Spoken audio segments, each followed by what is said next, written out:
We know news about this pandemic is overwhelming, and you have lots of questions about how to cope with the spread of the coronavirus. Many of you have emailed questions to us. Our Jeff Semple has consulted experts and is here with some specific answers. Jeff. Well, Donna, our Global News inbox has been inundated with viewer questions about the coronavirus. And one of the most common COVID-19 concerns is what to do if you think that you've developed symptoms of the respiratory illness. Now, those symptoms include a dry cough, shortness of breath, and a fever. Infectious disease experts say that it's worth remembering that those symptoms are usually mild, and we are in flu season. Because the symptoms of COVID-19 are similar to the symptoms of other respiratory viruses, you have to think carefully about whether or not you could have had the virus transmitted to you.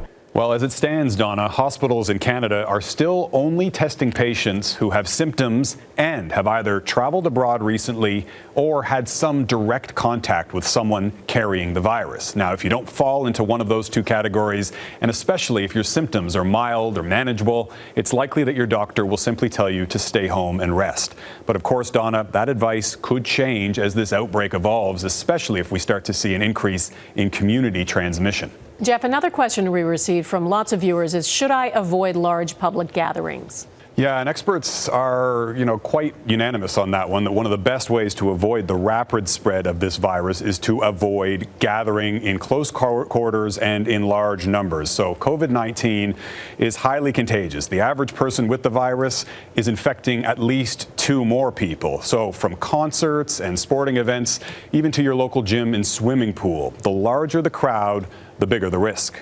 And all it takes is a few individuals who have the virus all of a sudden for you to have a few transmission events. And then the virus just kind of explodes from there. So when you increase the likelihood of transmission that way by having people close together, then you're potentially going to run into trouble. And Jeff, a lot of people have been asking about whether schools should be closed. Well, that's right. And we saw that example in public schools in Ontario announcing that they'll be closing their doors for the next few weeks. And they're far from the first to make that decision. Classrooms already closed in Japan, Italy, parts of China, and the United States, of course, with massive implications for thousands of families. But shuttering schools has proved to be a potent weapon against outbreaks in the past. There's certainly evidence from other respiratory viruses that children are a big incubator of this, and they're also ones that are very good at spreading it to other people. So based on that evidence, I think most places have thought about closing schools. So children are super spreaders of this type of respiratory illness, and perhaps even more so in this case, because in the vast majority of cases affecting children, the symptoms have been extremely mild, in some cases not noticeable at all. And while that's great for their well-being, of course, it makes it even harder to tell whether they might be carrying the virus and spreading it to others. Donna? All right, lots of ways we're going to have to alter our lives. Jeff Semple, thanks.